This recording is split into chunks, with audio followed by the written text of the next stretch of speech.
Hello and welcome back to League Two Live. It's Monday evening, which means one thing. We are back discussing 11 games across the fourth tier. Now, we had lots of goals, lots of action. We had 3-0 draws, but we had big away results in there as well, especially for Port Vale. And we've done some time over the weekend having some chats about this this show. So let me know if you can see and hear me okay in the comments down below as well. And as we welcome in our guest, Jack, they can see you. Well, unfortunately, I can as well. How are we? How's your weekend been? Yeah, I'm good, thanks. A bit let down that Fleetwood drew 0 on the half-12 kick-off, which I don't like at all. But I got to see you, so obviously I'm Oh, going to did be you? happy. Did you? Now, how did Ronan Coughlin fantasy go? Because me and Kershaw both. Now we don't speak about fantasy. We might give each other a hint of where we're going to go, and I didn't know that where he was going to go, and he didn't know where I was going to go. We walked into the ground about, we were in there for 12 o'clock. And I said to him, I went, who have you got in your fancy this week? And he went, my captain's Ronan Coughlin. I went, okay, my captain's Ronan Coughlin. And he had a couple of chances, and him in the vlog, he goes, come on for the fantasy as well. So unfortunately, it didn't quite work out. But No. he's one of those as well. I also told him to take Pickford out of his fantasy team. That went well, didn't it? A clean sheet and a penalty save. I've just cost you, what, 14 points? Yeah, fortunately Pope got a clean sheet too, but I could have done with the extra 7. Yeah, absolutely. We are going for 2 new haircuts as well. Hello, Charlie. I hope you're well. Hello, Tony. I hope you're well. And get your comments in as well. I want to know who you support down in the chat below. Please like on your way in as well. There's only one way to start. Now, this week, I did something a little bit differently. And, well, this show is going to run slightly differently this week as well. Now, I gave Mr. Jack Kershaw the power this week. I should never let a midget in charge of power. That's never a good idea. The last midget that was in charge of power was September last year when Lee Dunster got appointed at Fleetwood. And that didn't go too well. That lasted all for 3 months. I let him choose a running order, and he's gone for a very good running order, as you can see down below as well. We do Thank aim you at very 3 much.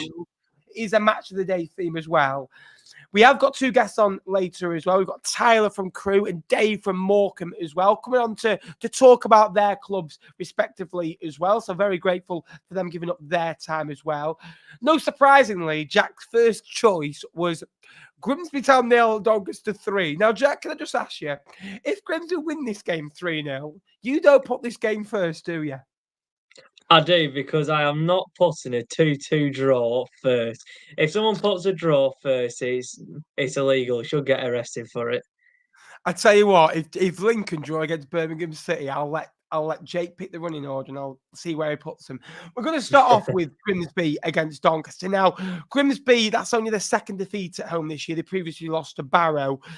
And Molyneux is a fantastic player, as we know. And normally his goals and assists have come together, haven't they? 2 goals and an assist, 2 goals and an assist. This time, just the assist, where I didn't have him in my fantasy team as well. I thought this was a tough fixture as well. Doncaster have now won 6 of the last 7 against Grimsby in the league and won the last 4 trips there as well. They love scoring away from home at Grimsby. I think that's 15 now in 4 visits there, which is unbelievable. Doncaster, we're not great away from home. They'd only won 1 in the previous 5, conceded 4 in 4 of which. Gibson starts off early with a nice early goal, a ball through the middle and gets in behind a very high line of Grimsby, Jack. Now, this is something I asked you to focus on, a high line from Grimsby and the right-hand side that 2 crosses have come into on. So 3 very similar goals in that first half. Was it a really good setup from Doncaster or poor switch off from Grimsby? Well, Doncaster actually changed the shape really, because obviously Anderson's been suspended, so Owen Bailey went to the centre half, and they had the double pivot of Kelly and Rob. Time for another. They actually evaded Bailey in the build-up, so I can't give him, much mention here. But yeah, they went for Broadbent and Kelly in a double pivot, and they had Clifton just above them, and sort of Grimsby went for a 6v7 in Doncaster's half, so they wanted to let Doncaster play out with it. But I think it shocked him really that Doncaster went onto right-hand side straight into Molineux, and Grimsby's midfield three matched Doncaster's midfield three. So they went man-to-man in that respect. And then on the last line of defence, he went a 4v3 versus Sharp, Gibson and Molineux. And when Molineux comes deep, the left back of Grimsby follows him, and then it's a great run off the shoulder by Gibson, which Cass don't deal with well, and Cass is actually above the two Grimsby players that were also playing that high line. And yeah, Artel's been switching between sort of a 4-1-4-1, 5-3-2 formation. Sort of want to go 5-3-2 when he wants to play more football, really. Did that against Carlisle. They were more brave in the approach. And the 4-1-4-1 is getting used for more a transitional sort of game that they want to play in. Yeah, it was just sort of the build up that Grimsby wanted to sort of go a bit aggressive in the in Doncaster's half, but not go too overloading and be really exposed at the back. But unfortunately, Cass left them exposed at the back because it was sort of him and Rodgers. There was too much space. And listen, it was a great run by Gibson, but poor awareness. And you know, who knew that Luke Molineux was going to drop that deep and pull a great pass through to Gibson, who I think Cass redeemed himself with the block, but Gibson was there for the rebound. And yeah, Doncaster 3-0 up at half time. Rodgers gets sent off before half time, and it gives Grimsby a massive mountain to climb. Yeah, Alfie, great comment. Let me know about your season so far, because 5 wins, 5 defeats. I think Grimsby, in a weird way, would have taken 15 points. He probably wouldn't have thinking it was going to come from 5 victories. He probably thought, well, if we win 4, draw 3, lose 3, that'd be all of a sudden, if you're 4-3-3 in the first 10 games, it's not a bad start for Grimsby, but you've lost 5 games. All of a sudden, you're thinking, oh, but then you've won 5 games as well. So it's very weird, the mindset of where you're getting your points from. Doncaster have now won 16 out of their last 21 league games, excluding playoffs, 17 out of 23, if you want to include them as well. They've got Crewe, a bit of a kind of a patch for them to kind of follow on. Swindon and Bromley for them to come up now. I don't see where this Doncaster side will trip up this year. I really don't. I think they're going to be a really, really good force this year. Joe Ironside's a weird one that he's still yet to notch, really, and get a regular goal run in the team. That he scored 20 goals last year. I know a lot of those came in that 10-game patch, but I feel if he can get 1 goal, all of a sudden they're a different output. And I know we've got goals from other areas. And they lost Akiba Delican in the summer as well. They lost Matty Craig from going back from his loan spell as well, as you kind of will definitely pull a smile on your face as well. For Grimsby, it's a decent start. Doncaster created nearly a 2-point expected goals. I know for me, I think that was Doncaster's best performance of the season. Hello, Tracy. I hope you're well. I hope you enjoy Grimsby. We're off to Barrow, and we've got Bolton next month as well. In a weird way, I actually quite like these cup games because I find it's a relaxing way to watch football. And if you can like the stream as well, that'd be greatly appreciated as well. And subscribe while you're down there. We're going to currently just go into Chesterfield before we bring Tyler in kind of the next kind of 5 to 10 minutes as well. Now, again, we had a look at this game, and I asked Jack to kind of go away and have a look. Now, Chesterfield at home, they've picked up 7 points. In a weird way, they probably should have picked up 4 wins, 1 draw. And this is probably the game where a draw they probably would have taken. But those draws against Cheltenham, Swindon, and Swindon in there as well. They did manage to beat Grimsby at home as well. They're unbeaten in 4, winning 1, drawing 3. 1 loss in 6, 2 losses in 10 since arriving back in the Football League. This is a side that won the National League for, 7 years last year? 7 years in the National League from after the relegation in League 2 as well. They've rebuilt the squad this year. They brought some experienced names like Paddy Madden, who's been injured, who got back up and running. I think he scored away at Doncaster as well. Che Dunkley's been ever-present in that side as well, coming on a 3-year deal. We can play at a level above. And they are a possession-based team. Only Notts County have had more possession than them in League 2 averagely this year as well. So I think they would have taken this. It's one of those where I said they remind me a lot when Fleetwood had Barton in the first season in League 1, where One week they'll be brilliant, and they just can't have that consistency. They're constantly inconsistent, I think, Chesterfield. Now, this one, 2-2, why do you think that they are drawing games at home? Because normally they score first and don't win the game. This time they came from behind twice, and it's a good point. This against a good Walsall team, but are you happy with Chesterfield's start? Do you think they've taken 14 points? Because I think it's a relatively good start with the fixtures they've had. Yeah, and it's in. I mean, it's a promoted side. I know they've got a very good side going forward, and they got experienced faces there. With probably one of the best managers in the league, and the home form. Obviously, the draw against Swindon, they got done by a Will Wright corker. You can't really do much about that. And then against Salford, Nemez on the left hand side, and he sort of has another bit of individual quality like Will Wright did against them. And then Cheltenham, it was a mistake by Ryan Boot. And, against Walsall, they can't be too hard done by with that point. Because, like I say, Walsall are a brilliant side and they responded well from the very, very good drubbing on in midweek last week against the mighty Cods. But yeah, I watched Chesterfield back and sort of they got it spot on really against the sides Salford, Cheltenham, and in Swindon. In settled phase of possession, they went to a 4-2-4 build up, and then also you had a 4-2-3-1, which is sort of the same, just pushing the sort of the 10 on the last line of defence with either Will Grigg or Paddy Madden. And then, yeah, they can switch between the 4-2-4 and sort of a 3-2-4-1, which a lot of managers are going for, the possession based sides. And when the left back tucks into left centre back, and then they push one of the eights into sort of the half spaces. And against Walsall, I was confused at the setup, to be honest. Sort of like a 3-3-1 in the build up. They had Naylor at right centre half, and they had Mandeville, the right back, pushing beyond Morecambe, who came back, and then that's what led to Walsall's first goal, because Walsall set up in the 5-3-2 and sort of they can sometimes change it into a 5-2-3 and have one of the 8s or 10s like Charlie Lakin or Jellis forming like a 5-2-3 out of possession. And they didn't do that. They kept to a 5-2-3 and Lakin held his position. And then as soon as Gordon went aggressive onto Marcandi, who came deep, it was Lakin who found the space into the channel, and then Chesterfield regained possession. Then 20 seconds apart from that, they gave the ball away again from Nathan Lowe pressing deep onto their 6 and Aldacre, and then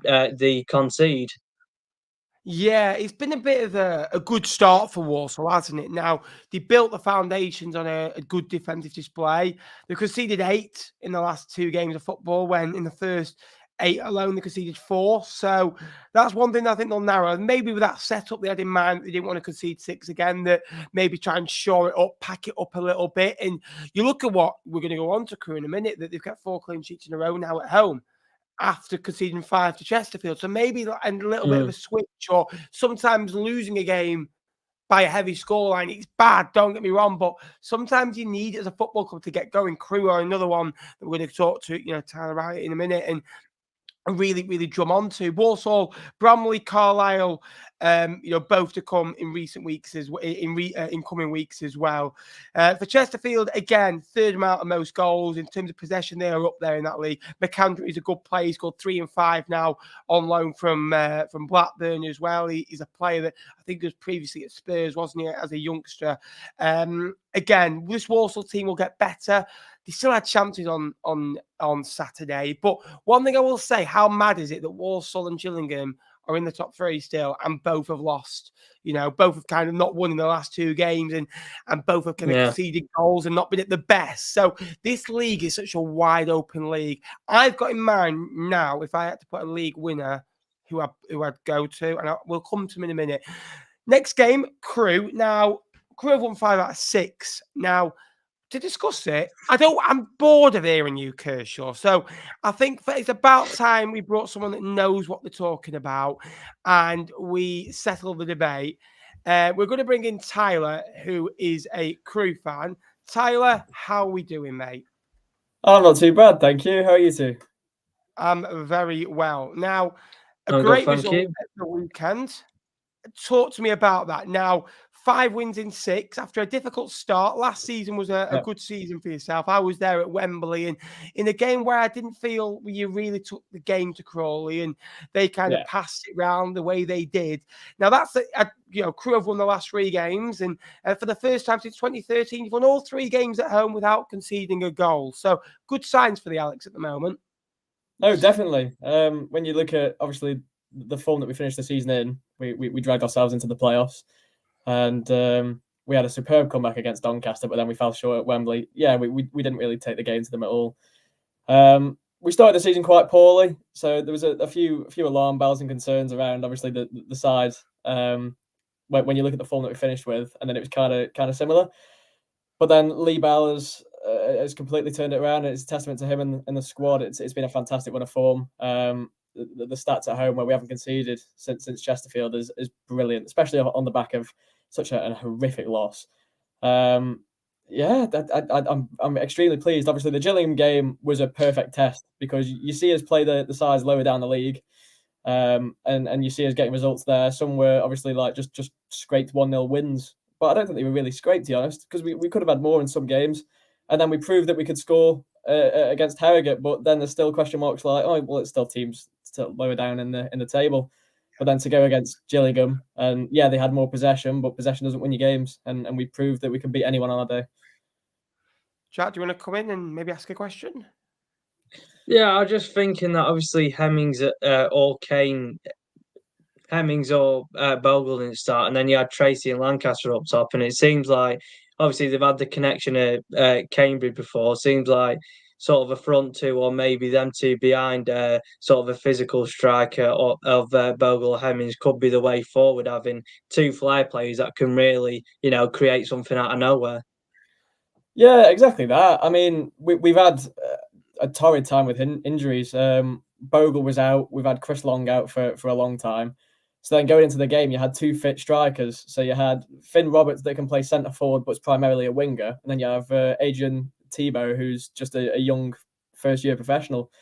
So we went into the game, didn't know we were going to line up, and we went with a front two of 2 primarily wingers. And we played them both as 9s. But Lancaster's got that technical flair, and he can create something from nothing. And then you've got Tracy that he has the pace, he can get him behind, and he has the ability. But there was question marks around his end product, but he proved it against Gillingham that he knows where the back of the net is. So no complaints from me great now. goal.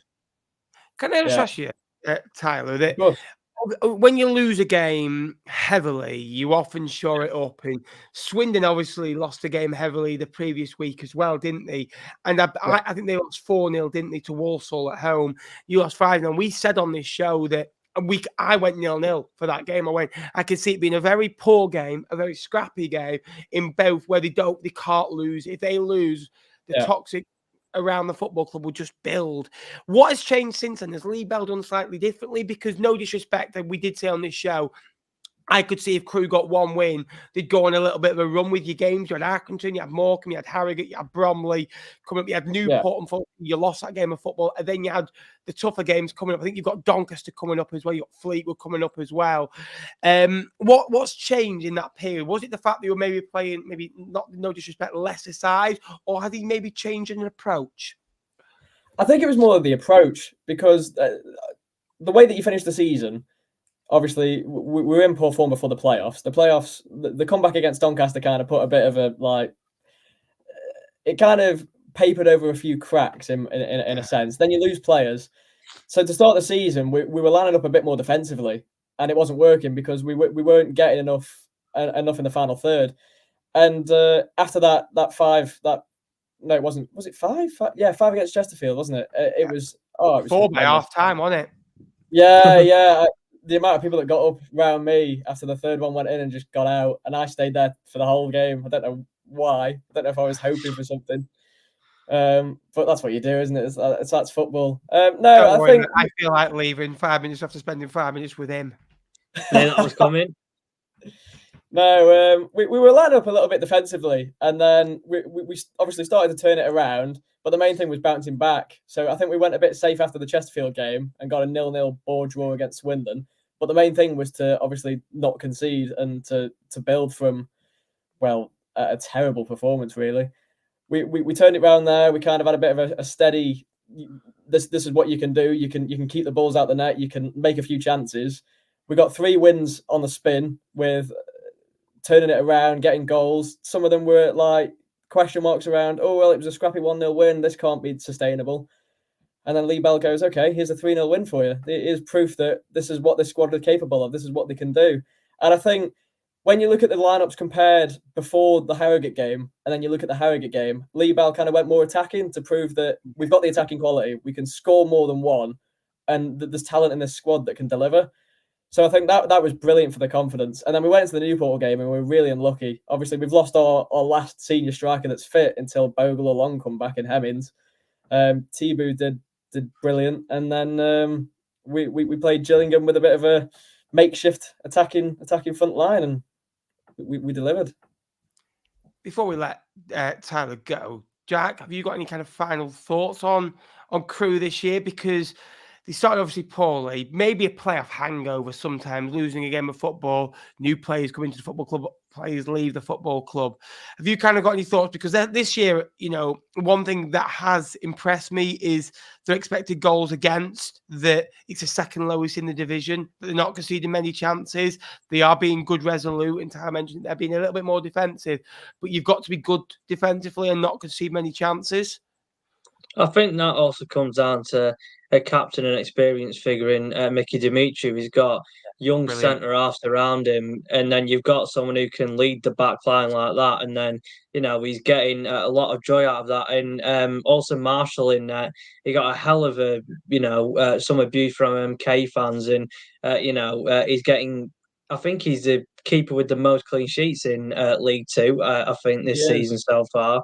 And obviously that must give him a confidence boost. And yeah, to have sort of just the experienced figures of maybe Connor Thomas in the team, and although Hemmings and Bogle are out, they could still be in the in and around the dressing room. They got Dimitri, to them experienced figures in still a youngish group that Lee Bell wants to keep. I think is really, really important.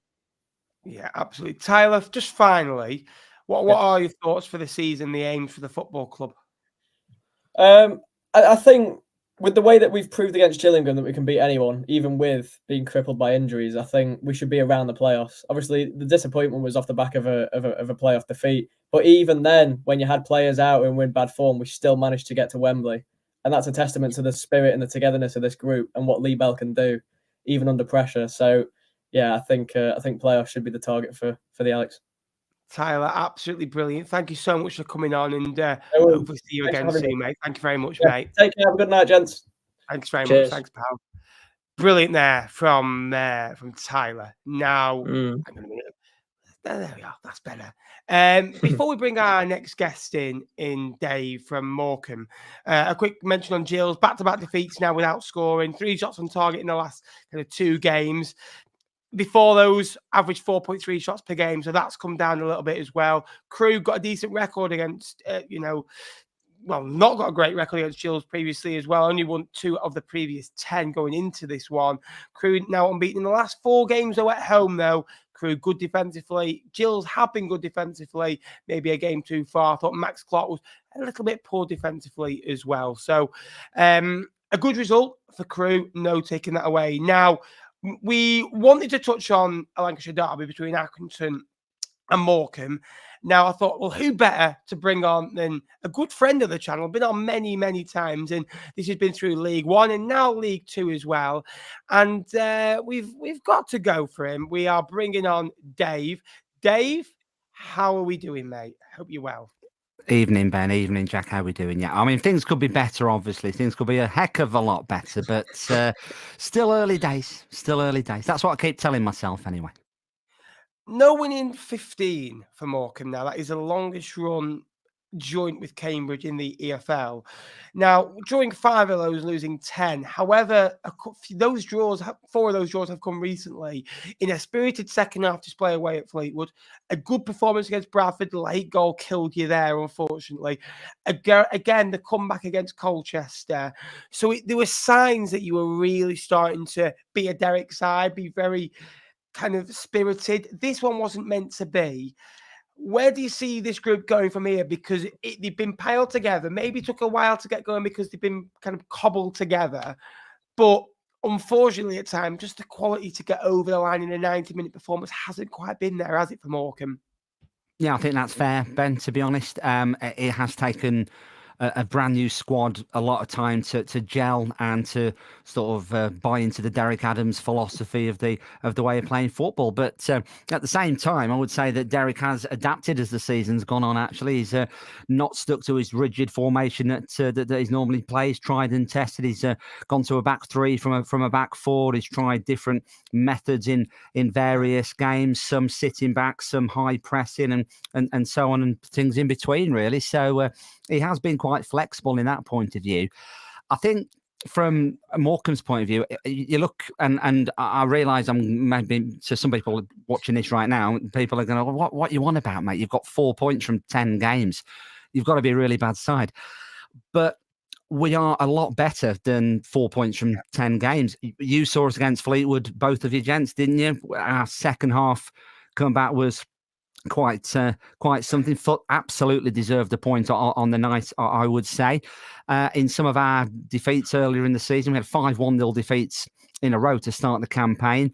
2 of those were goalkeeping errors where he kicked the ball against the forward from a back pass, and that was the only goal of the game. One was a hotly disputed penalty where we had an apology from the referee's governing body that it shouldn't have been given. One was a fluke against Gillingham, and all of those were 1-0.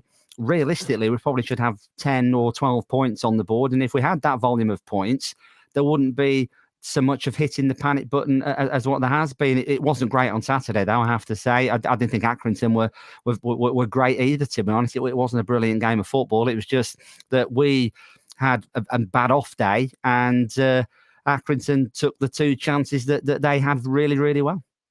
Derek Adams is a manager that will make changes, and Tony said it very well there. Impressed how Derek Adams had made changes and outwitted Charlie Adam in that second half when he knew things weren't going too well. And Derek Adams is a manager that I purposely put Morecambe outside my bottom 2 because he came back to the football club, and he has had to maybe bring players that maybe aren't wanted elsewhere. But Morecambe have had to do that for the last 10, 15 years. This is not new to Morecambe. They've been through worse periods than this, I'd say, and got through them. And I genuinely, as a Fleetwood fan, want Morecambe to stay in the division. I was fuming after the game because we blew a 2-0 lead in a game that I thought we should have won in that first half alone. Jack, bringing you in, Morecambe are a side that, Dave said, they were good value for a lot of points. That Walsall one, look, it was a good goal by Charlie Allen. A couple of, defeat away at Doncaster, they'd have taken probably a 0-0 there. They've lost 1-0. They were in the game. Gills at home, I thought they're probably the better side. Gills scored in a 5-minute period of a game where they were the better side. Colchester probably unlucky not to get 3 points. Probably could have, had 3 against, probably should have had 3 against Bradford. One thing I will say on sides, when you're struggling and you're not getting results, Portsmouth found it last year. When things are going for you, you'll get the look of the gods. Maybe things will hit the crossbar. You'll get a decision go your way. When you're Morecambe and you're struggling, and everything is going against you, and you're bottom of the league, things just do not go for you, do they? If you had to kind of say something to Dave, what would you ask from a Morecambe perspective now? Well, I've been impressed with Marcus Dackers, really. Just touching on a player, he's averaged 18.9 joules per game. 14 of them are actually in the air. And do you think having that sort of target man to play off, and then having maybe Harvey McAdam behind him, or just someone who can maybe be kind of just creative in that side, maybe Gwen Edwards, do you think you can benefit from starting Dackers more? I know you've started him in the past 3 matches, and the first 3 he was benched, but just have that physical outlet. I know he's only young, so you can't put too much pressure on him. But you think with a young player who wants to prove himself, do you think, he could maybe win matches for you, being sort of in that attacking role and sort of holding the ball up well and bringing others into play? Do you think sort of he's the way to go up top? Well, we haven't got too much up front. We certainly haven't got a Cole Stockton 20-goal a season striker. I mean, that's where Fleetwood are quite well blessed. I think you've got at least 2 strikers who are going to get at least 15 or more goals for you this season. And when you know that you've got that in your squad, you're halfway there, aren't you? We haven't got that. We had Lee Angol leading the line for us until very recently. He's got a bad hamstring injury. Unfortunately, he's going to be out for quite some time. Our most creative player, Gwion Edwards, he's also been missing for about a month now, and I think he's a little while away from being fit as well. So players like that are big misses. So to get Marcus Dackers in, who I think split opinion in the Salford fan base before he came in. You look at him, he's 6'7". You saw him live. Lots of people saw him on Sky on the TV game, gents. And he's not your traditional target man. He's not get it on. I mean, he can flick it on, of course. He's 6'7", but he likes it into his chest. He likes it into his feet, back to goal, and he brings players in. He's not ever going to be a prolific scorer, I don't think, but he's certainly a handful up front, and he always gives the defence something extra to think about. And I think that's part of the reason why against Fleetwood, for example, we got back into the game in the second half, because we posed that different problem. And in the absence of an out-and-out goal scorer, that's the kind of thing that you need to do. Big managers and experienced managers make big calls and take pressure off themselves. I think Davies at Birmingham this week labelled Charlton and so it's also they spent a lot of money on their squad and basically take the eyes off Birmingham and put it on himself. I think Derek Adams did that very well on himself this week, where he says, I'm not happy with that. They're in training tomorrow, which he was. They were in training, man of his world. What did you think of that and his reaction after him? Because you saw it firsthand. Derek is a very passionate manager, and when things go well, he'll say it very openly. Derek Adams is one of the only managers I could listen to every week in a pre-match interview, because he says it how it is. He says if they deserve to win the game. He says if they weren't quite, worth the money. Were you surprised at his reaction, although you were poor in the game? I know Ben Tollett scored an absolute scream, which is great to see him, because he's kind of come up from the National League North and they'll be progressing there, I really do believe. But other than that, it was a poor performance. What do you make of his comments? Because they were very, very to the point, weren't they? I was not surprised at all, Ben, to be honest. I think you've hit the nail on the head. I think Derek tells it like it is. Derek does a very good job most of the time of, well, 2 things really. Firstly, he protects the players from blame as much as possible. And certainly in our League One, our second season in League One, we suffered some real hammerings against some really good teams who were in League One at the time, Sunderland and Ipswich and Sheffield Wednesday. And we were just poles apart in ability. It was as simple as that, really. And Derek was very good at shielding players from the blame and always trying to look at the positive spin. This season, even in our defeats, up until Accrington on Saturday, he's still been super positive about the team. And the reason for that is because there's been lots to be positive about, despite us not getting the points return. Saturday was unacceptable. And I knew Derek would come out like that. It was almost a classic Derek Adams post-match interview, really. And I mean, I'm lucky or unlucky enough, depending on your point of view, I suppose, to get up close and personal with the management and the players every single week. And I knew that that's the kind of thing that he would say.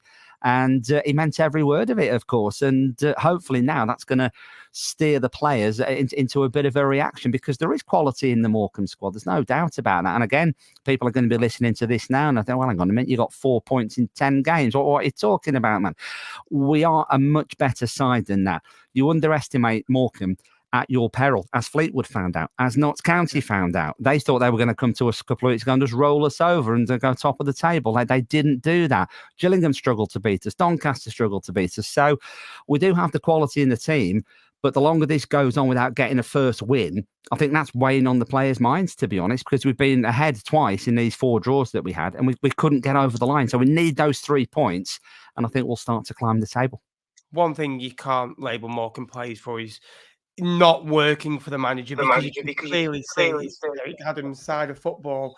I can hear an echo there. I can hear myself there. That's not a nice sound, that, I must admit. But you can clearly see the players playing for Derek Adams. Jack, if you had to ask Dave kind of one final question before we do let him go, what would that be?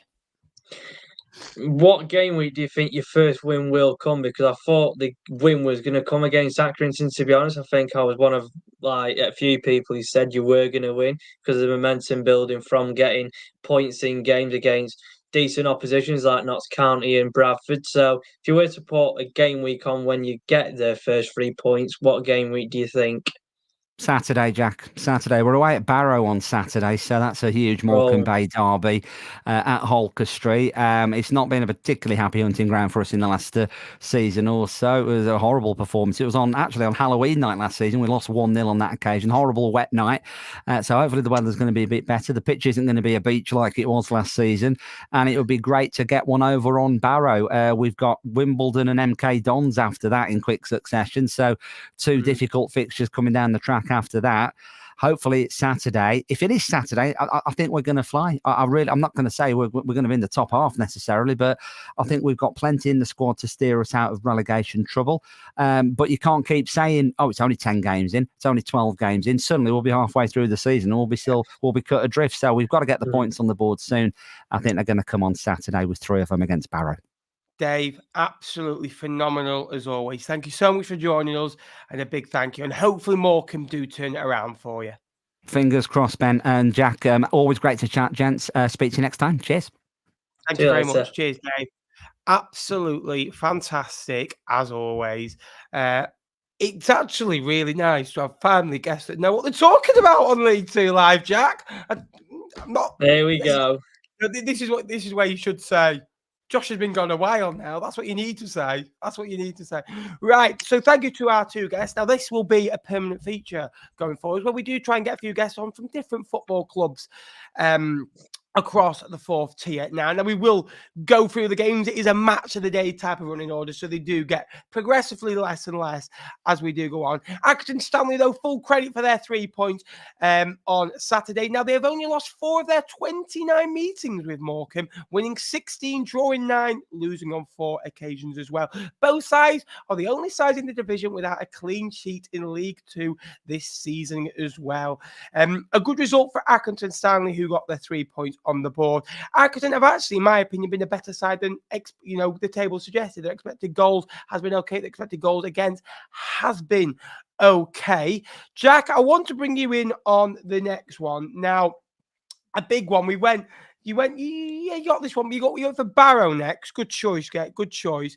A good result against Cheltenham, 2-1. They had to come from behind. Ryan Bowman getting 2 in as many games as well. Good tidy finish. Aqua, great little finish as well. Good header. First goal since Port Vale at home. And then Andy Dallas scoring his first Football League goal in 14 months since Port Vale at home for Barnsley in that 7-0 win. But Barrow have now won 4 of their 5 home games. The only game that they haven't won is that game against Swindon where they had a fly goalkeeper, and they've only conceded 1 goal with an actual goalkeeper in goal. Good result for the Bluebirds. Yeah, and I think now all of the strikers are off the mark with Dallas coming off the bench, and I think it's important that both centre backs, Vassell and Stokes, won 14 duels in both of them, and that was the most in the match. I know that Bowman scored, and it was a great finish, but on that, obviously, they nullified the physical target man of Cheltenham and sort of the focal point, and I think that's the way to go, Cheltenham, to be honest. Either go with a 5-2-2-1 with Tom Peck, Colwell behind probably Bowman, and then you have Archer at right wing back, who I think is a really, really sort of flair player. He can go in between the lines, and his shot actually led to the goal. And I think when they were against us in the 5-2-1-2 that they played, Archer was sort of like a centre midfielder alongside Luke Young, and they were trying to play more football. And Michael Flynn needs to realise that Cheltenham aren't going to be a good footballing team. They're not, because the centre half could make 5-yard passes to each other, but then they couldn't get it up the pitch to Miller or Taylor, who started the match. But I liked Barrow's approach. Sometimes they don't change it up as much with the 4-2-3-1, but sometimes they went to a 3-1-4-2 with sort of Foley going alongside Aqua. And then Stokes was actually progressing up with Jackson and Newby on that left hand side, creating triangles and sort of an overload. And I think Barrow's left hand side is really, really like up there with one of the best, I think, in the league. I know that people won't credit it, but if you watch Ben Jackson, he can go on both feet. He's so technical. He's so technically gifted. And then Elliot Newby, we know that he can produce. He just needs to be on a consistent basis. Yeah, Cheltenham 1 point on the road as well. Takeover potentially happening there as well. The fans not happy with the current board as well. But Barrow seems to be a settled side, although they've got the 5th lowest expected goals in the division. They are good defensively and they've come from behind now. So it's a new test for them. Now that's a wonder, the wonder of you.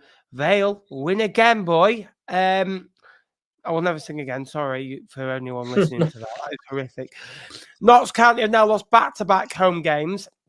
Now, Port Vale are a good side. Took a while to get going. However, you look at the first 5, they won 2, drew 1, lost 2. And then in the last 5, they've won 3, drawn 2, lost none. They've won 4 of the last 6, since that defeat to Doncaster, which would have hurt them, don't get me wrong. An absolute incredible turnout from the Vale fans. It doesn't surprise me that I think that they are one of the most underrated support base in the EFL.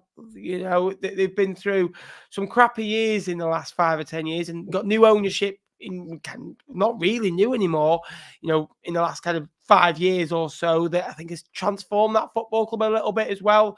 Yes, they are still in the 4th tier. It's not where they want to be, but they're now a good 4th tier club, and they might not be the best facilities, but they've got everything catered for them. Good food, a good training ground, a good pitch, good plays at the football club, and a good feel-good factor around the football club.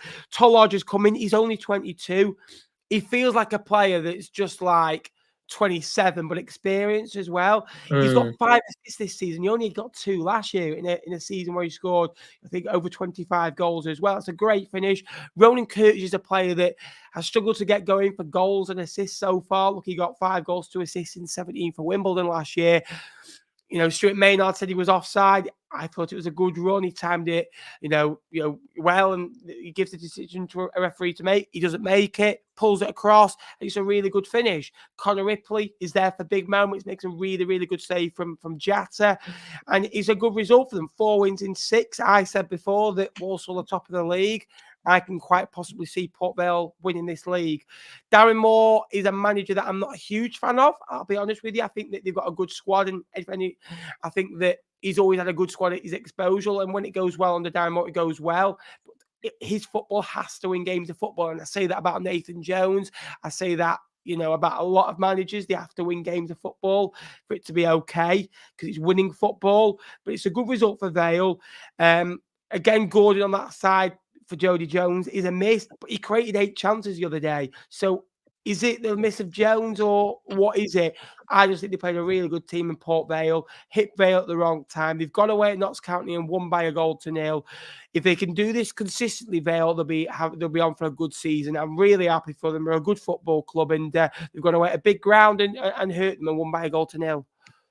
Yeah, and Darren Moore obviously isn't everyone's biggest fan, but when he went on a sort of, an unbeaten run at Sheffield Wednesday, he extended it into a big unbeaten run, and they were in the top 2 in League One for a long time. As well, mate. He normally likes a win, 1 draw. I think they went 16 unbeaten where they won 8, drew 8. And a Wednesday fan was annoyed at the time where they'd won 4, drew 4. I went, you're averaging 2 points a game. That's 92 points. I went, you average that, you'll get promoted. They ended up getting 96, slightly more than 2 points a game, and finishing 3rd. So, yeah, that went well. Yeah, Napper's is on point for something.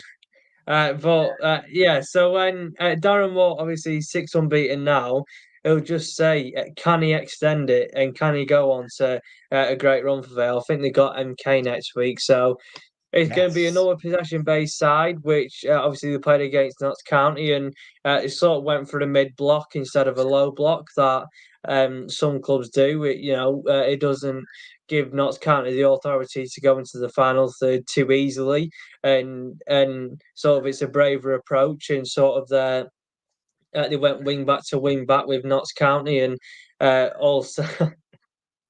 I loved his chest control, but no one liked it. I like Jaden Stockley a lot, but again, Was he no on your one really. mind? Was he on your mind a Yeah. lot, Fleetwood? And it was Fleetwood's number 9, scoring more goals than I think people gave him credit for. But Vale, they went sort of wing back to wing back, and then Notts County's outside centre half. They matched them with Tallage and Curtis. But the first goal for Vale I really liked when Ripley joined the build up to make it sort of a back four, and then Carl John went to right back. And then it was Deborah and Ripley, 2 centre halves, and then Hall went to left back. So that allowed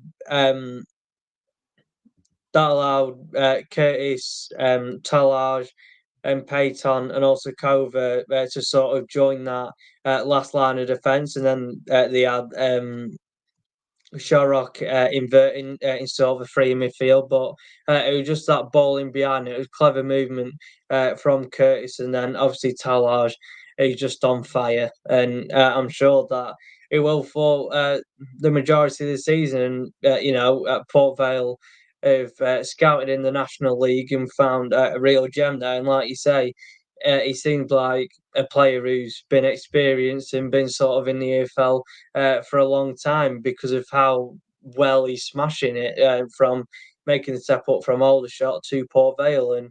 And they'll tell you if a player's not playing well. They'll tell you if a player's playing well, and you can tell that he's really, really liked, and I'm sure he'll be a fan favourite in consistently in a few years to come.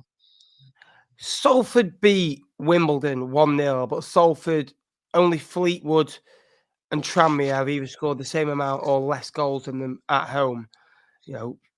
Before this one, Salford now 4, Tranmere and Fleetwood are the lowest goal scorers at home, scoring 3 each. Fleetwood have scored 1 against Grimsby, 2 against Morecambe, and 0-0 against Gills and Bromley. But this is a good result for them, don't get me wrong. Wimbledon 1 out of 4 away wins as well. And look, Wimbledon have not got a great record in Greater Manchester. They've lost 5 out of the last 7 there as well. For Salford, they're not a great watch at all. And I struggle to see them challenging at the top end. Like we said at the start of the year, they lost key players, Elliot Watt, Matt Smith, Alex Cairns, those types of players. Wimbledon away from home have been poor. Since their arrival in League Two, they've only won 11. They've drawn 17, lost 22, taken a possible 50 points. That's a point a game. For a side that want to be challenging, that's where they need to be better. Look, they've only played, 7 games, 2 games or 3 games less than a lot of others. What do you make of this one? Because Salford getting a goal, getting a clean sheet late on is a good result for them. They'd have taken 3 wins, 3 draws, 3 defeats, I think, from this, but they've just kind of been a bit flat, haven't they? Yeah, and it's sort of like a Carl Robinson performance, especially in the second half, just trying to get on the front foot. And, I really like Kelly Nemay, who got the assist. And I think, if you get him involved, and things are going to happen. And Cole Stockton hasn't been the best for Salford. What I've heard from Salford fans, I think he's not moving well. Maybe that's just because of his fitness levels, and he didn't really hit the heights at Burton really last season. He went on loan to Barrow, and he started scoring again.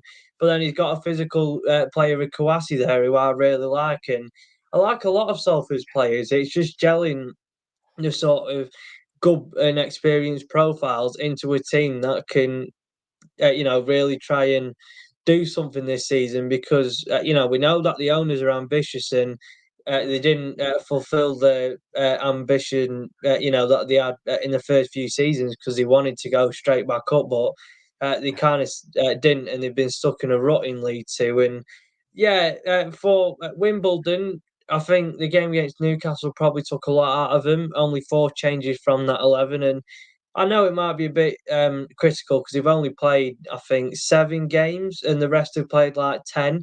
But Yeah. I think with the Bugle and Piggott, they play off each other so well, and they're a handful for anyone's back line. But I think both of them as a pairing just needs to get a few more goals. We've seen that Bugle could do that last season with the absence of Al Hamidi for Wimbledon. Steps up, 14 goals, 6 assists, and there's quality in that side. They're getting goals from all around the pitch, but it's just about getting Bugle and Piggott, two real handfuls, just trying to get the goals in.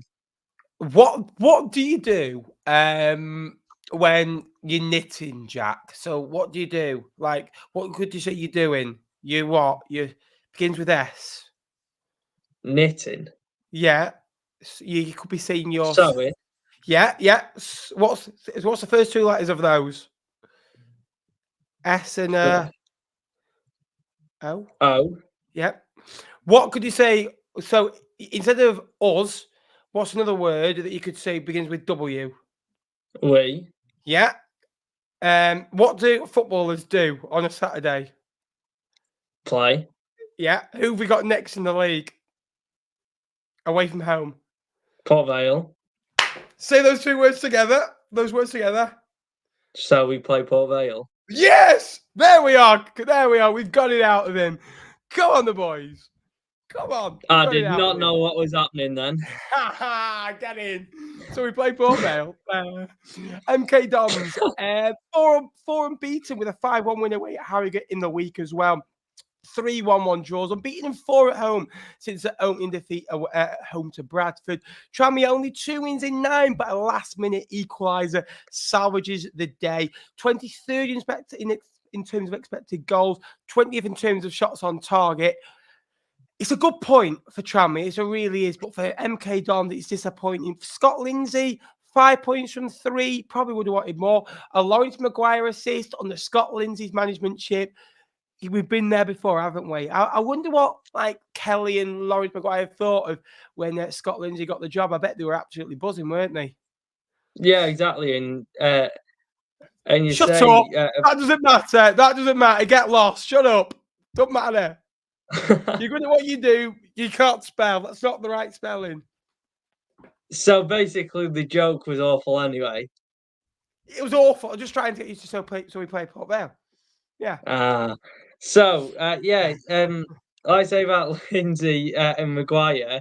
I like the first goal a lot. It was like a 1-3-3 build up with the 2 outside centre halves pushing up, and then Kelly sort of going in the middle, and sort of a mixed approach out of possession for Tranmere in the 5-4-1 sort of zonal marking, and the midfield block was blocking off the passing lane to White, who eventually scored the goal in between the lines. And it was sort of a square ball from Tucker to Maguire, and then Turnbull dumped man mark White, and then all of a sudden him and Davies switched men because of Lee's run off the shoulder, and then White scores a great goal. And it's a different tactical approach from Scott Lindsay, which I don't think Mike Williamson has got yet.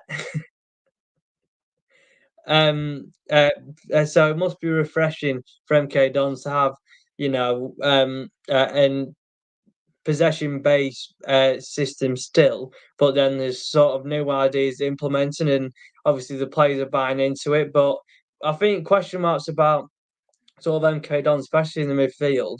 Tranmere's goal came from, obviously, I think, switch of play from Davies, and then it was sort of a knockdown, and Carroll didn't switch on and follow Hendry. And that's sort of the problem that lies with me in MK Dons in midfield.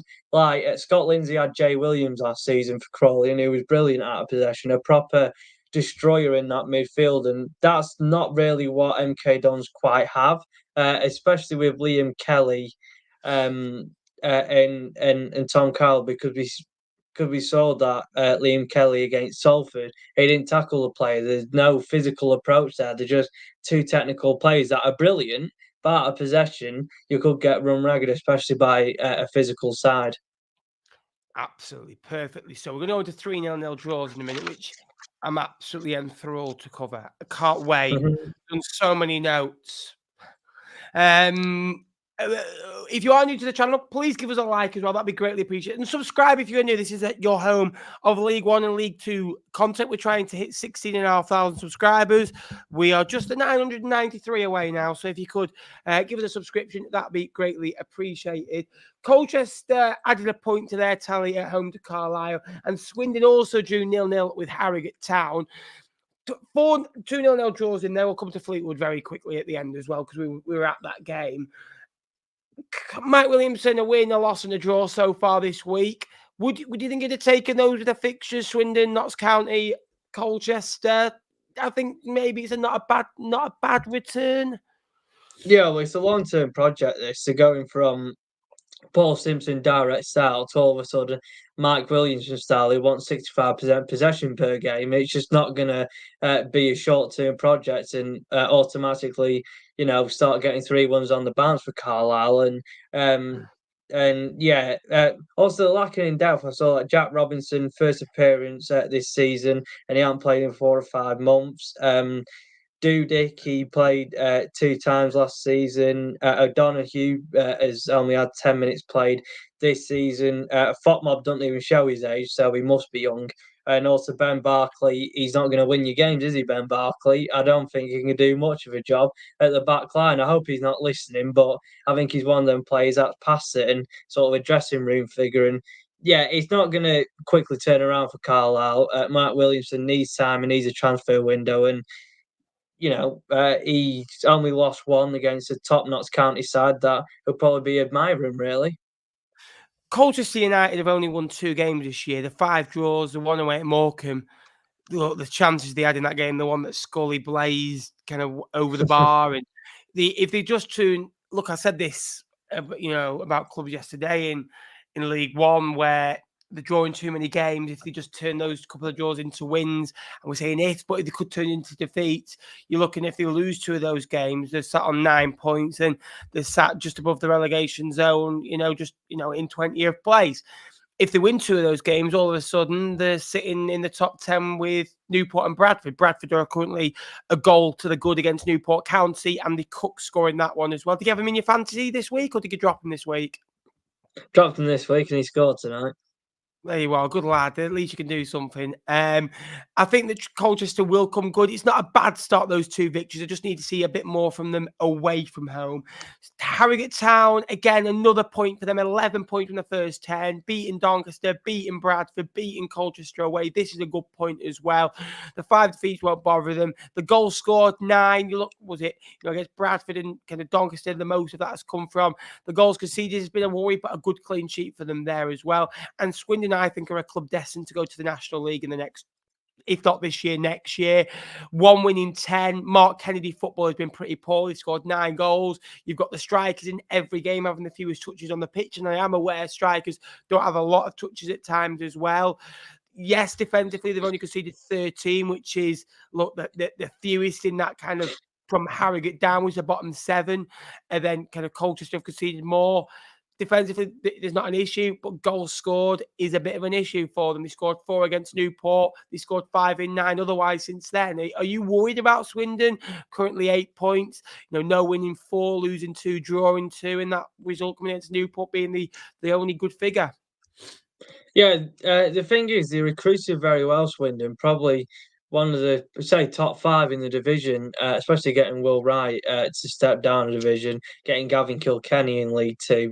They got some really good players, but like Harrogate shut up shop, really, and they had to be honest, after the 5-1 loss to MK Dons.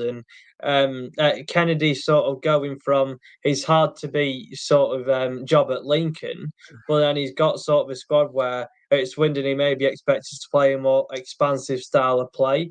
And going from your principles at Lincoln where he was just getting 0-0 draws really, and then he was trying to play. Well, loves a 1-1. Yeah, Mark Kennedy. And especially at sides that they should be beating like 3-0.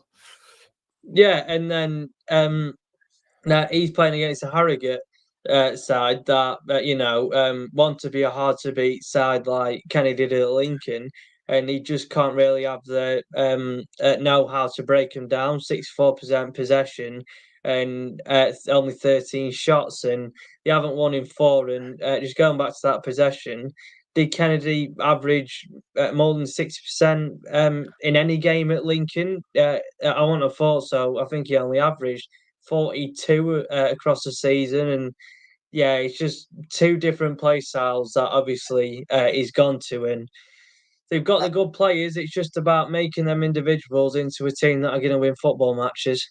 I don't know if you know this, but Mark Kennedy once won away at Ipswich 1-0. I don't know if that's been. I think he did. I think it was Ipswich. Yeah, Jake. Get Channel Jake 72. Yeah, it was. Yeah, I think he mentions it quite now and again. He's a bit shy. Is old Jakey boy. He's a good lad, really, Jake. Now we'll go on to Fleetwood, and I've not told Kershaw. He's got a stat for me that I want to hear, but also I've not told Kershaw I'm adding a new game show that I've just literally thought of about 30 seconds ago. Fleetwood 0, Bromley 0. 3 games in a week for Fleetwood. It's disappointing we haven't beaten Bromley at home. But look, if we sat here 9 days ago, 10 days ago, let's say, and said, look, you're going to get 7 points from Cheltenham, Walsall, and Bromley, absolutely would have taken it. It's a big ask to ask 11 players to play 3 games in a week. And yes, you can say the subs, but he's played late subs. I think he's learned from his Morecambe game a little bit. He made subs of 15, kind of 10, 15 minutes to go against Cheltenham. There's a 4 sub against Walsall, but other than that, there was subs with 5 to 10 minutes to go. Bromley, we looked tired, and I said it was a no-win situation. I mean, if he changed it, why are you changing it as a winning side that scored 6? We looked tired. An early kickoff never helps as well, but Bromley came, bullied us. It's a decent point because I thought we could have lost it. Reece Bennett made a couple of good blocks, I felt, as well. It's a point on the ladder. We'd have taken 16 points, wouldn't we, from 9 games as well. 1 defeat in 9. I think unbeaten in 5 is that now as well. Winning 3, drawing 2. And realistically, I said before, didn't we? We always have a talk about the next 5 games, and Charlie Adam wouldn't be happy about that. He'd be like, no, 1 game at a time. He always tells us. I said I wanted 12 points. We've got 11. And the 2 games that we've dropped points are the 2 games I thought we'd win, and the kind of the Carlisle and kind of Walsall away where I thought we'd draw, we've won. So there you are.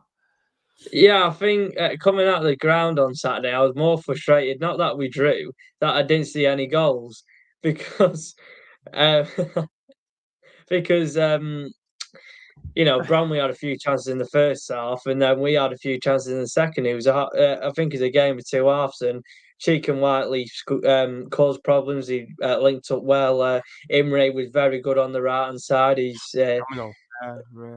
reminds me of Adama Traore at Wolves, sort of playing that wing-back role, just bombing up and... What?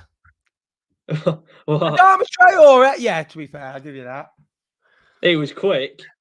Yeah, he was annoying. Yeah, very annoying. But Adama Traore, Christ. Anyway, let's get to my stat. Fleetwood versus Gillingham, 0-0, 16 shots for Fleetwood, 2 on target, 1.59 expected goals. Fleetwood 0, Bromley 0, 16 shots for Fleetwood, 2 on target, 1.60 expected goals. Me and Kershaw were coming out that game going, it was very similar to the Grimsby game, that, wasn't it? It was the Gillingham game, wasn't it? Well done, Kershaw. And look how similar it was. How nice it is to have an insightful guest who comes on with stats that he's made of his own. Hey, Jakey boy.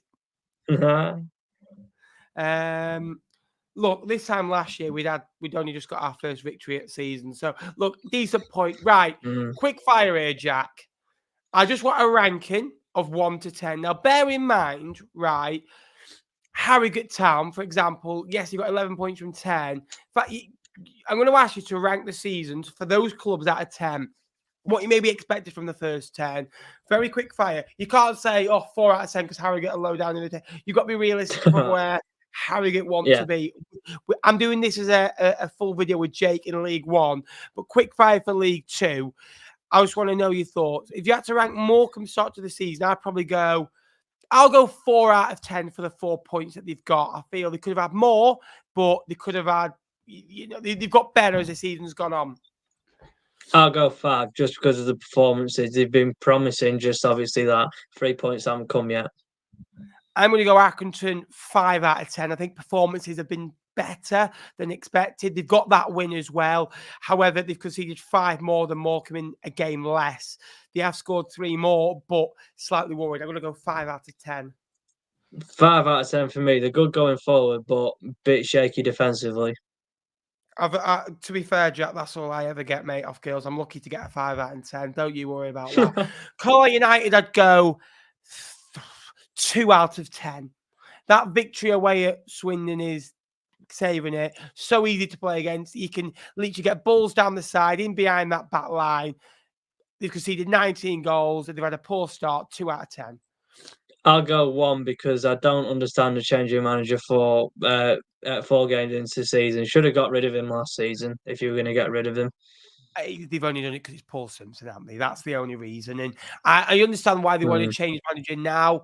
If they want to do this type of managerial change, yeah, Mike Williamson maybe not available in the summer after, Swindon Town, I'd go 3 out of 10. That win against Newport saving them a little bit. Solid defensively, but not good going forward. But they haven't really got a good squad. I don't know what you expect. 8 points from 10, 3 out of 10. No, I'd go 2. Play along at home if you want to as well, and give them a ranking as well. And Jake can finally see a couple of 3s out of 10s. Cheltenham, I'll go 4 out of 10. Those couple of last-minute victories at home. They've got 3 good victories at home.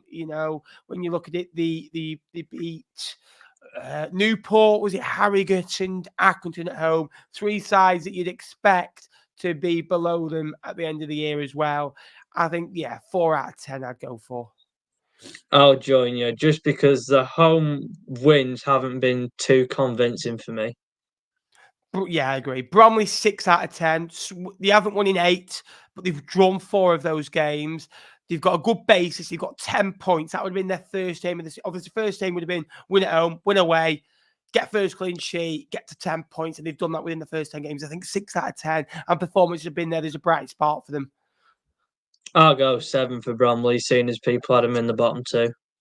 I tell you what, it's like strictly, I'm like Craig Revel-Orwood, and you're like the nice judge. Well, I feel like I'm being a bit harsh here with your Harrogate. I had the lowest one. Harrogate 6 out of 10. The good got a couple of good wins, but they've had 3 good performances. They've won all 3 games, but in the games that they have lost, they've been pouring. So I'd go, 6 out of 10, but 11 points is a good return. Yeah, 5 out of 10 for Harrogate. They beat, Doncaster and Bradford, 2 sides that, they showed up in a derby, but I go with that. Shut up. I never said anything. Tranmere Rovers, I'll go 6 out of 10. Good defensively. They've only conceded 9 in the first 9. Poor going forwards, don't get me wrong. But 11 points from 9. They've had some tough fixtures in there. Walsall, MK Dons. It's been a tough start for them. I think, I'll go 6 out of 10 for them. 2. 2? 2. What did you really expect from Tranmere, this squad this year? Did you really think Tranmere would be up there? You had Tranmere in your bottom half. No, but outsiders did. Yeah, but outsiders did. You didn't. Yeah, 2? Yeah, that's right. awful. Yeah, I know that. but how?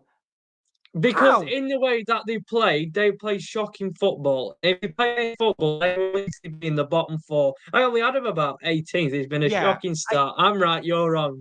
Yeah. I tell you what, Kershaw, right? This is what we're like on the coach together for like 6 hours. And I want to.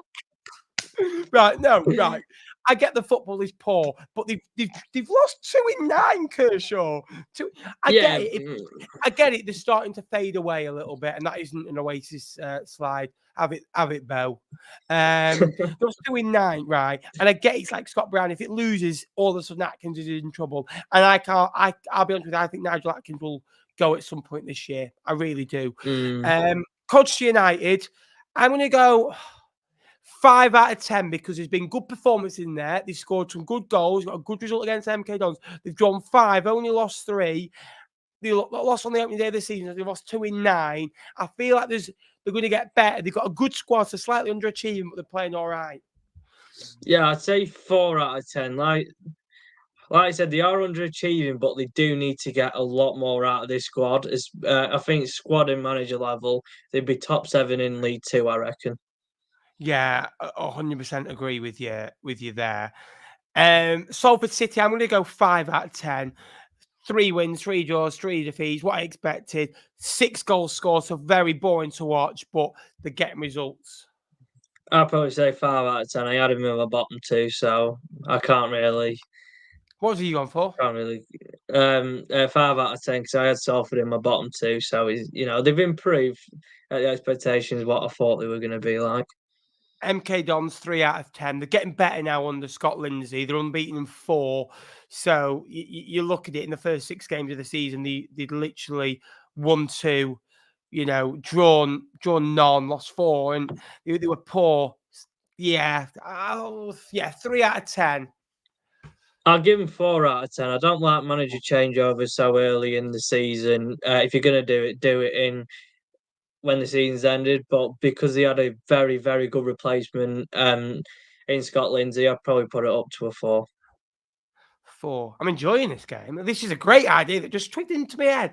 AFC Wimbledon, they played 7 games, 13 points. They've got 3 games on hand on MK Dons, a point above, and they have beaten them. I'm going to go 8 out of 10 for this one because they've won 4 games, solid defensively, only conceding 5 goals. Yes, they played less goals. Frustrating to play. It's not the greatest of watches, and they did lose at the weekend as well. Good little cup run in there as well. I think 8 out of 10 because they've got a good front to him, Bugle and Piggott up top as well. Yeah, hard to be Johnny Jackson, really, isn't it? I'd probably say 7 out of 10. Hard to really gather it with because they've only played 7 games. It's hard to judge. I'm going to go Chesterfield 7 out of 10. I feel like there is room for improvement there, but it's a solid start back into the Football League. 12th, I think they just accepted that at the start of the year. 14 points. I think that is where they're going to be at the end of the year. 1.4 to 1.5 points a game. Anywhere between 62 and 68 points. 7 out of 10. I'll probably say 6 out of 10 just because them games at home, they should have really. Yeah, well, the games at home, they should have put it to bed, really. And I know they're a non-league club coming up, but if you look at that front 4, it's probably the best in the league. Yeah. Even if you're just winning 2 of those games, and we constantly talk about, they go to 18 points, Jack. And with their goal difference, they're 5th in the division, and that's a totally different look. Grimsby, I think this is a different outlook. If they'd won 4, drawn 3, lost 3, we're looking at it slightly differently, but they've still got the points. I'd go 7 out of 10 because they've looked good at times. They've been involved in 30 goals this year, mate. That's a lot, isn't it? I think 7 out of 10 for the Fishermen.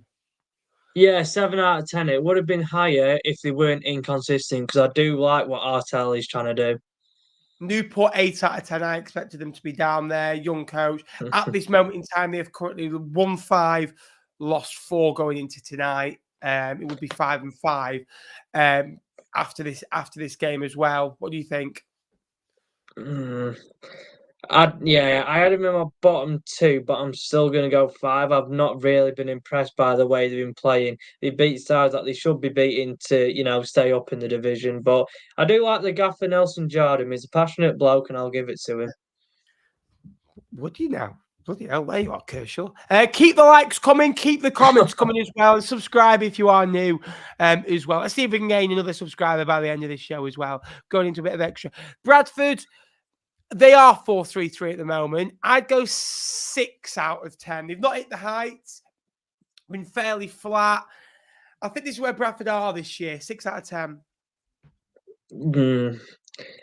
I don't want to keep agreeing with you, but I will go for a 6 out of 10. You don't like agreeing with me, do you? Because you. I try to be different. And the thing is, Jack, right? You know what? There's an old saying that, you can either be right or you can either be happy. And look, it's good to be happy and it's good to be right, but I like being right more than I like being happy. In fact, that I'm quite never happy, but I'm quite always right. I'm probably more wrong, to be honest. I get a few people tell me I'm wrong, so I'll go 6 out of 10. So if I'm wrong, then you're wrong. Yeah. Crewe, I'm going to go 8 out of 10. I think 5 wins out of 9, 5 wins in 6. good defensively, second lowest expected goals conceded. They've beaten Gills now a good side. I'm going to go 8 out of 10. 9 out of 10, just because of the response from the 5-0 defeat against Chesterfield. And I don't expect Crewe to still be challenging in there. And also, like Tyler said, they played some worse off teams and they've beaten. But when they've gone to play a Gillingham side who were up there, then they beat them, so they can beat the top teams. Right, next up, the Galacticos of League 2. Fleetwood Town. On 3, 100 we're out going of to 10. say a number 1 to 10, right? And let's see if we agree, okay? 1, 2, 3, 8. 9. You meant to say it at the same time as me. I did say it at Anyway. the same time. You said it about a second later. Fire stick, always a second behind. I'm going to start calling you Fire stick because you are about a minute behind everyone else anyway. DM. Look, 4 wins. I think the only way I'm going to pull us down at home, I've been disappointed with us this year. All 3 home games, I felt we should have won all 3. Morecambe at home brings it down by a point. That is poor. And if you win that, you're on 18 points. The Bromley or Gillingham game, you have to win one of those games. We should realistically be on 20 points and be top of the league, Jack. And I'll be honest with you. Let me finish here. I'm so obsessed this year about there's been so many missed opportunities, and I genuinely think that it's an open league and we can do something this year. And I think this is a good opportunity for us. Look, it's nice to have a stable football club again, and it'd be great to stabilise. I said at the start of the year, absolute load of. I want to get promoted this year. I don't think we will. Yeah. I want to get promoted this year, and I'm so tunnel focused. Every game that we don't win, I'm like, there's an opportunity missed. I just think the Morecambe game, the Bromley and the Gillingham game brings it down. But we have been good away from home. If we had won one extra home game, you'd get a 9 out of 10. Charlie Adam, though, I wouldn't swap for another League 2 manager, though. I will say that. Yeah, I get what you mean, because obviously, at home, you want to make it a fortune. It's like what? It's like... Get some Charlie Adam masks. Yeah, I love him. But at home, obviously the performances, we should have beat them sides. I don't care how good Gillingham are, we should have beat them on the day, and how tough to beat Bromley are. And you want to make your home form. You want to make Highbury a fortress, really. Scott Brown said that for how long, and we only won 7 games at home. So. You need to make Highbury a fortress, and you want to win games at home, which unfortunately we haven't been doing this season. We only won 7 games under Scott Brown at home. Jesus Christ. Port Vale. I'm going to go 8 out of 10. 5 wins, beating Notts County, 18 points, good start. You're an 8 out of 10, aren't you, boy? It was like the other night when you and Jake were doing the predictions. Yeah. Yeah. We can agree. It's not like we have to go different. No, yeah. You can sometimes say, Ben, you are right, and come to your senses. Well, I went...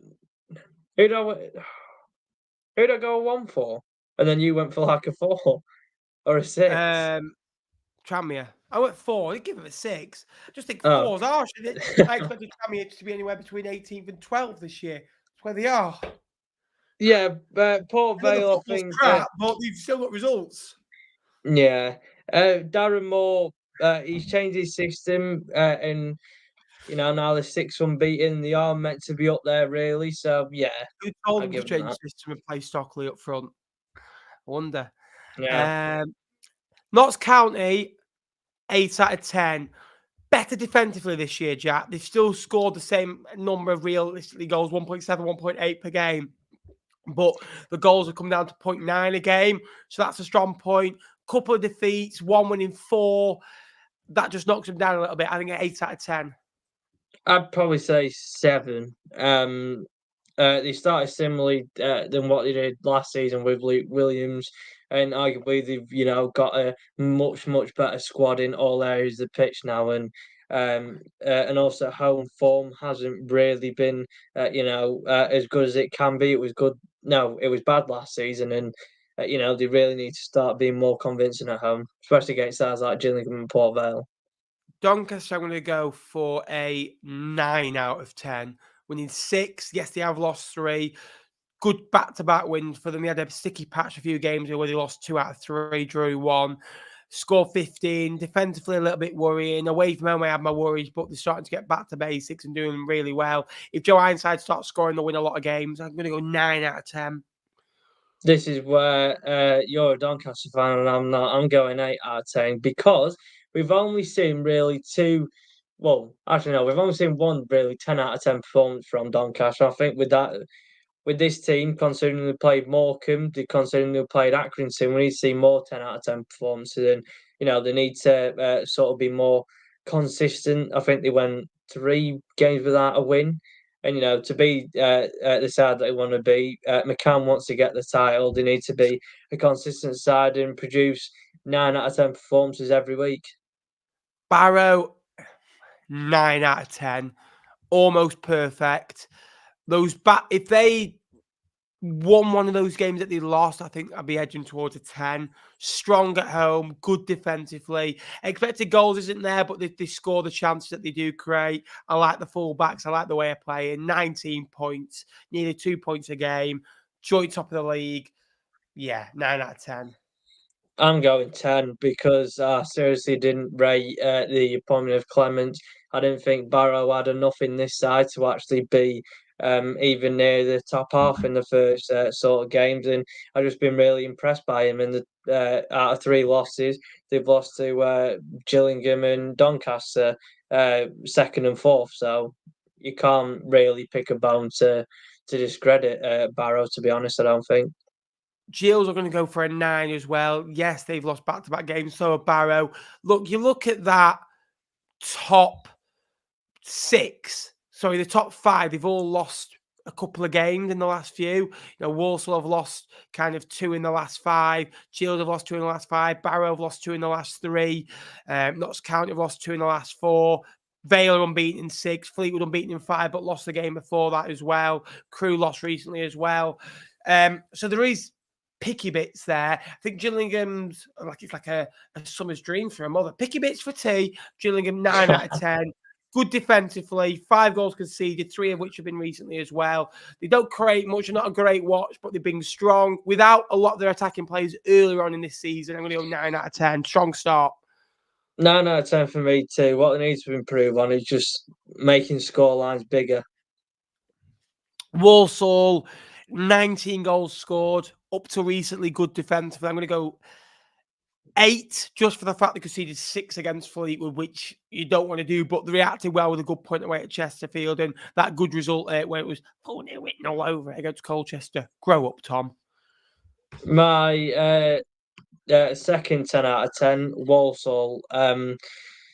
I just think, again, like Barrow, didn't expect much out of this side coming into the season. I didn't expect much of Matt Sadler, to be honest, after his low possession-based stats last season. Didn't think that, he'd do much with the squad he has, and I didn't think they score many. But Nathan Lowe is... I don't think we got recalled in January because Stoke have a lot of players, but yeah, Walsall and Barrow both flying and they both get a 10 out of 10 for me. Surprised you didn't go for a 10. No, I'm very picky when it comes to 10 out of 10s. I'll say the 10 out of 10 for when Fleetwood score 10 tomorrow. No, well. Oh, no, Jack. An equaliser, Absy. Oh, God. Yeah. Enjoyable show. Thank you so much for watching. If you have enjoyed it, drop us a like, drop us a subscribe. I think that's been probably one of my favourite League 2 shows yet. So thanks, Jack, as always, and thanks to Dave and Tyler, our guests. Yeah, and I really like the new format, speaking to Dave and Tyler, two really knowledgeable people about the club, and hopefully, we can... What? Yeah, there's a dig coming here. Go on. No, there ain't a dig. Oh, there's not a dig? There's not a compliment, though. Yeah, I thought as much. I thought as much. Thanks, Jack. Thanks so much for watching. I hope you have enjoyed it. Go and follow Jack on JK Analysis 7 as well. And there's a couple of good threads gone up as well. And if you ever want to hear about Mansfield expected goals after a 6-2 Fleetwood win, you know where to go. Thanks very much for watching. Until next time, I'll see you later. Thanks very much for watching. Up the cards, up the Sky Bet League 2.